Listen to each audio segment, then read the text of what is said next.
Students, see page number 63. I am reading this paragraph. The Salt March and the Civil Disobedience Movement. Mahatma Gandhi found in salt a powerful symbol that could unite the nation. He found in salt, we can say a powerful symbol. With the help of the salt issue, he could unite the nation.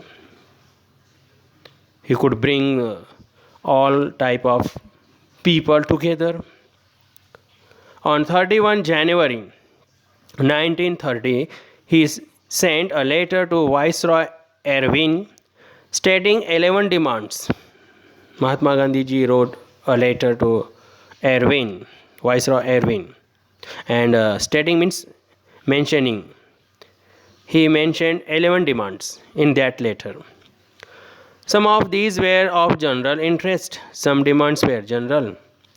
Others were specific demands of different classes. Others were the special demands of from the different classes. From industrialists to peasants, some demands from the rich industrialists, or as well as the rich persons, and some demands were from the peasants, poor classes, etc. The idea was to make the demands wide-ranging so that all classes within Indian society could identify with them and everyone could be brought together in a united campaign. So Mahatma Gandhi ji's idea behind this to make demands wide-ranging, because he wanted to unite all type of people together, brought together in a united campaign in one movement. The most stirring means energetic, most important of all was the demand to abolish the salt tax. This was the most important demand. Everyone liked. Now everyone, we can say, wanted to abolish the salt tax. Salt was something consumed by the rich and poor alike, both of them, rich and poor people. Salt was used by them. And it was one of the most essential items of food. This was the important essential food items used by poor and rich, both of them. The tax on salt and the government monopoly over its production.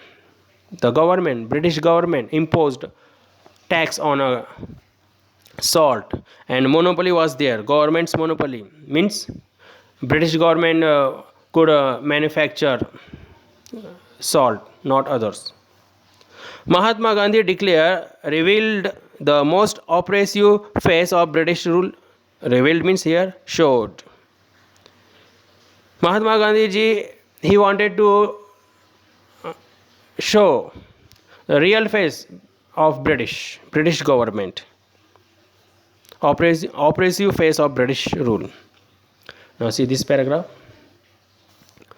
Mahatma Gandhi ji's letter was in a way an ultimatum. Ultimatum means warning.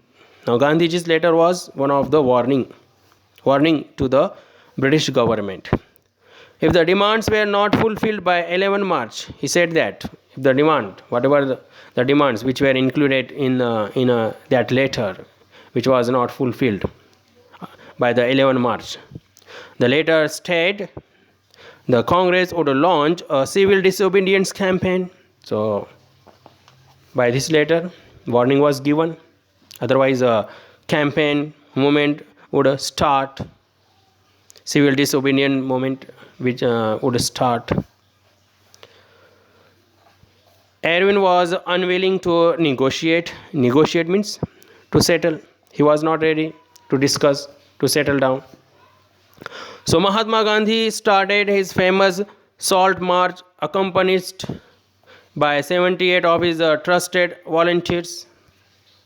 Now Mahatma Gandhi ji, when he saw that Erwin, he was not ready to discuss, to settle down, so he started his famous Salt March. Now accompanied by 78 of his trusted volunteers, followers, 78 followers. The march was over 240 miles from Gandhiji's ashram in Sabarmati to the Gujarati coastal town of Dandi. Means Salt March, which we can say the Mahatma Gandhiji started to the Salt March from his ashram, Sabarmati ashram, and up to the town of Dandi, coastal town of Dandi.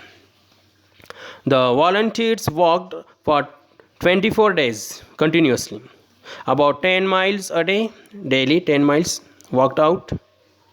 Thousands came to hear Mahatma Gandhi. Now, wherever he stopped, Mahatma Gandhi ji, so many people, thousands people, so came to listen Mahatma Gandhi ji, what he said, we can say his advice. So many people gathered there, came to hear to Mahatma Gandhi ji, wherever he stopped. And he told them what he meant by Swaraj, and he told, means Mahatma Gandhi ji explained the meaning of Swaraj. What is the Swaraj?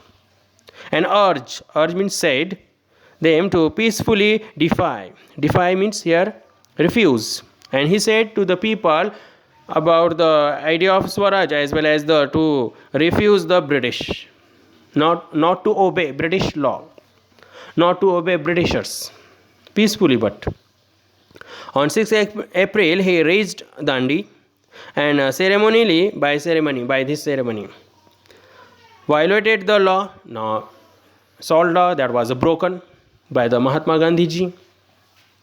Manufacturing how? Mahatma Gandhi ji himself manufactured salt. Manufacturing salt by boiling seawater. Now here civil disobedience movement started by breaking down salt law. This marked the beginning. I am reading this paragraph, try to understand. Now students, this one, last paragraph. Now this marked the beginning of the civil disobedience movement, and from here the movement started, beginning of the civil disobedience movement. How was this movement different from the non-cooperation movement? Now civil disobedience movement is one of the movement, as well as the non-cooperation movement is one of the movement. So there are two different movement.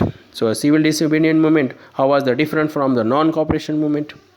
People were now asked in civil disobedience movement not only to refuse a cooperation.